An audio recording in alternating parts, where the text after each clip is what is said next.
Welcome back. Time is almost 7:42. It's the latest twist in the story that has Americans on the edge of their seats. New Orleans maintenance worker now facing charges for his alleged involvement in the escape of 10 inmates from a jail. Now, the inmates pulled off the daring escape early Friday by yanking open a faulty cell door, moving the toilet, and then slithering through the hole. Maintenance worker Sterling Williams admitted one of the escapees, quote, advised him to turn off the water in the cell, according to the Louisiana Attorney General's office. Now, that worker does plan to plead not guilty, claiming he was threatened with the shank if he didn't comply. Williams is charged with 10 counts of principal to simple escape and 1 count malfeasance in office with a $100,000 bond per charge. Tuesday evening, state police confirmed that a 5th escapee had been caught. 5 more, though, still on the run and are being labeled as potentially dangerous to the public. All right, so Chief Legal Analyst Khalif Rhodes, he's been patiently waiting by to give his insight on this. Khalif, the first one for you here, this worker says he was threatened.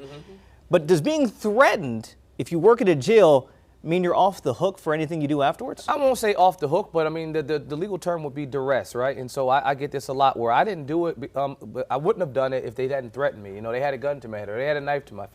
Those are types of defenses that you would be able to claim. And most of the time, that's an affirmative defense, meaning that it would completely wipe out the charge. In this situation, and in most charges, I should say, if this was North Carolina, for instance, duress is a viable defense for everything except for murder. You can't kill someone and say, I was under duress. You know, they had a gun to my head, so I had to kill them. But in situations like this where someone is forcing you, maybe someone has your children kidnapped, and they make you go to the bank and rob it. Those are the types of things where duress would be a situation where that would be your immediate defense. Here, that's probably the only thing that they could point to. I mean, and now you need facts to corroborate that, you know, the type of threats. If they were verbal threats, it's going to be a lot harder. But if they're texting and obviously or they had folks on the outside making threats to him, that would probably be able to strengthen the defense of, hey, I was under duress. I have to decide if I'm going to live or if I'm going to help them get out.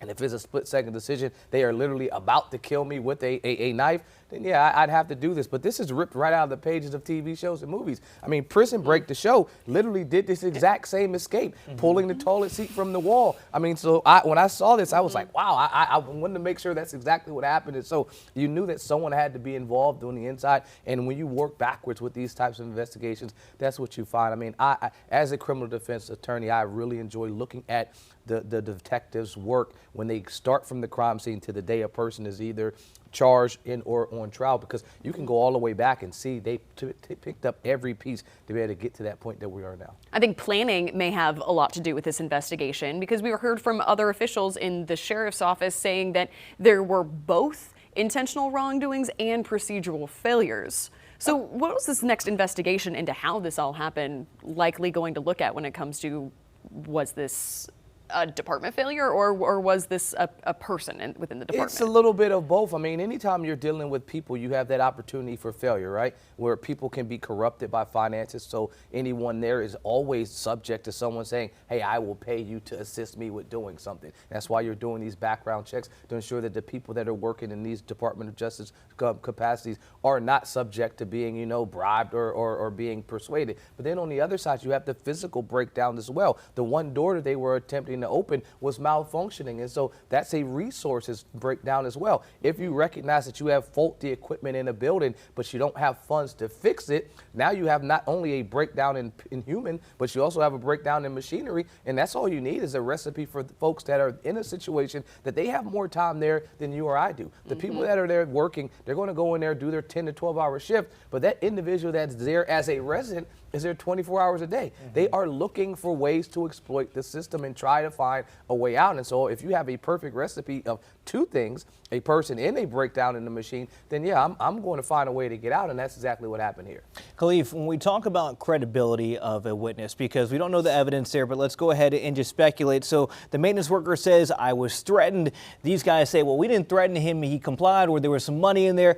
When you're talking about just a verbal exchange, does the credibility change when you're talking about somebody who's a resident of a jail versus somebody who's a maintenance worker at the jail? 100%. And right now, even his credibility will be called into question because everyone's looking at the nature of, okay, you let folks out that were charged with violent crimes. Now these people are in the community and they could potentially do more crimes where they're out. So even if he went into this situation with heightened credibility, it will be diminished because folks will know, hey, aren't you the person that participated? Even if his defense is, I only participated because I was under duress, his would be diminished. But I think you would would also say, if you're asking about the residents, yeah, there would be extremely diminished because you were already convicted of a crime and now you've escaped. So your trustworthiness would also be limited in if I have either one of them on the stand, that's the very first thing I'm trying to attack is the credibility. But it would be a he said, she said type of thing. But I think in this situation, I would hope that this person's story is correct, that I was fearing for my life, that the only reason I did this, and it wasn't some monetary connection. I just wanted to make sure that I could live.